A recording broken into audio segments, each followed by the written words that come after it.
Hello friends, स्वागत है आपके अपने इस YouTube channel the Anuj study point पर। आज हम बात करने जा रहे हैं केमिस्ट्री जीके इन हिंदी। ठीक है, तो केमिस्ट्री से संबंधित इसमें महत्वपूर्ण प्रश्न होंगे। तो चलिए शुरू कर लेते हैं। निम्न में से कौन सा तत्व सर्वाधिक विद्युत ऋणात्मक होता है?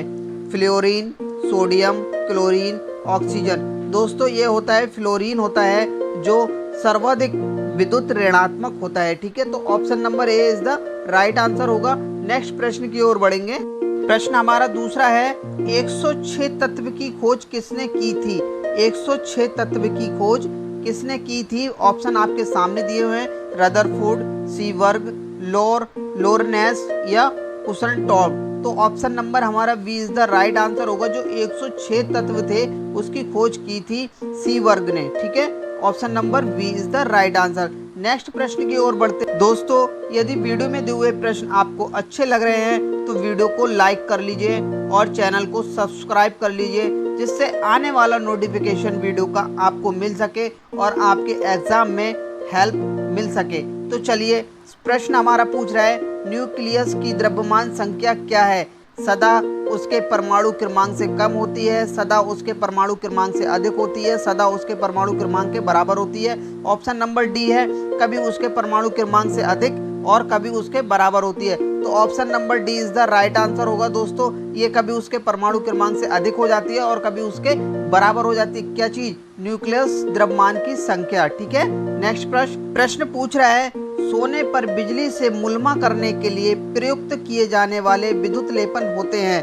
कौन से होते हैं? स्वर्ण क्लोराइड होते हैं, स्वर्ण नाइट्रेट होते हैं, स्वर्ण सल्फेट होते हैं या पोटेशियम ऑरिसोनाइट होते हैं। तो option number D is the right answer होगा। ये जो होते हैं पोटेशियम ऑरिसोनाइट होते हैं, जो सोने पर बिजली से मुलमा करने के लिए प्रयुक्त किए जाने वाले विद्युत लेपन होते हैं। ठीक है, तो ये कौन होते हैं?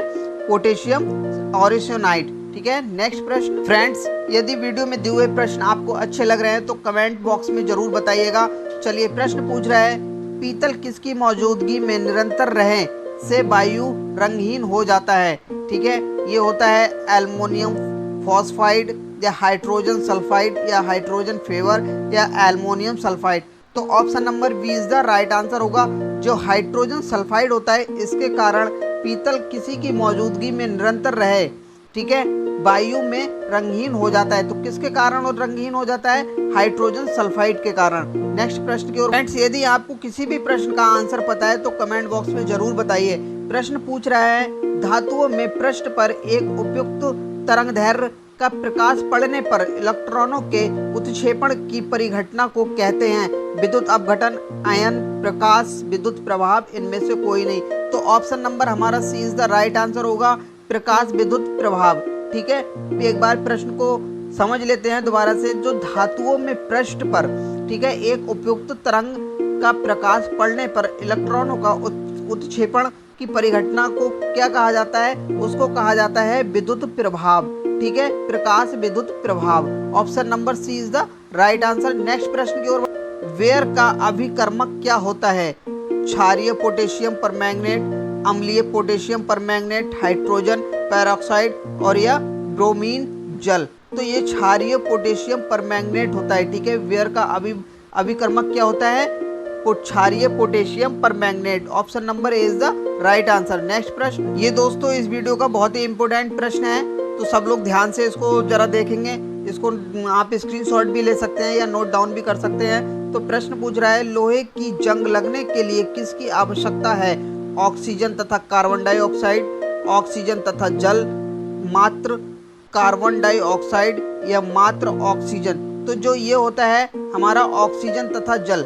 ठीक है, लोहे में जब जंग लगने का सबसे महत्वपूर्ण कारण क्या होता है?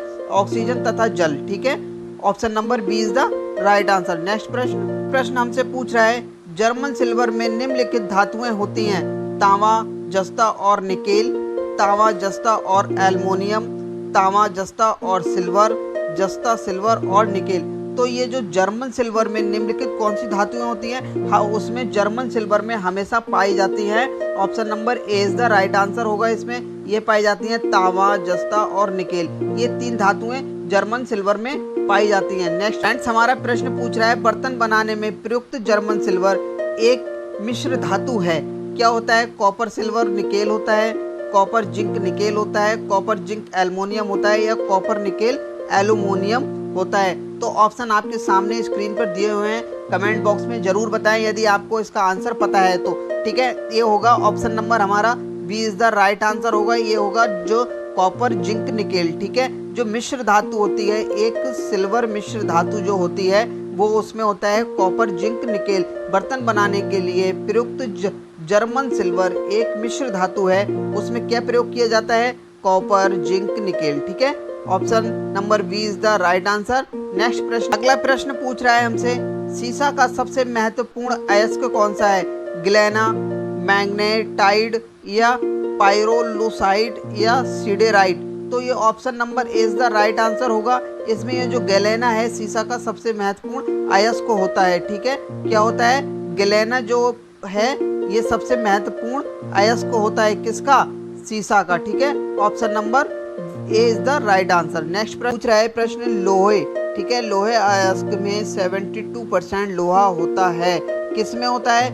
किस लोहे अयस्क में 72% होता है? तो ये होता है मैग्नेटाइड। ठीक है, मैग्नेटाइड अयस्क जो लोहे में अयस्क होता है 72% वो मैग्नेटाइड होता है। ठीक है, ग्रेफाइट की अपेक्षा हीरा अधिक कठोर होता है, इसका कारण क्या है?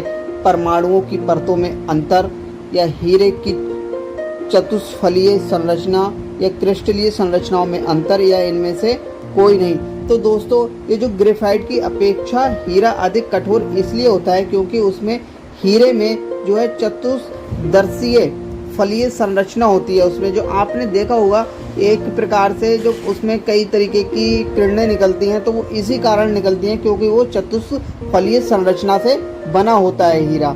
ठीक है, नेक्स्ट प्रश्न की ओर बढ़ते हैं। प्रश्न पूछ रहा है, समुद्र के पानी में कौन सी धातु निकाली जाती है? समुद्र के पानी से कौन सी धातु निकाली जाती है? Potassium, magnesium, aluminium, beryllium? तो ये निकाली जाती है magnesium. Option number B is the right answer होगा। ठीक है, जो समुद्र के पानी से कौन सी धातु निकाली जाती है? मैग्नीशियम धातु निकाली जाती है। ठीक है, option number B is the right answer. Next प्रश्न आपके सामने स्क्रीन पर है। प्रश्न पूछ रहा है, जिलेटिन का प्रयोग प्रायः आइसक्रीम बनाने में किया जाता है, जिसका उद्देश्य होता है कैलोराइड को बनाना। ठीक है, कैलोराइड को बनाने से रोकना, या कैलोराइड से स्थायी करना और क्रिस्टलीकरण को रोकना, या मिश्रण को स्थायी करना, या सौरभ में वृद्धि करना। तो ये option number B is the right answer होगा। दोस्तों ये होता है कैलोराइड को स्थायी करता है और क्रिस्टलीकरण को रोकता है। तो option B is the right answer.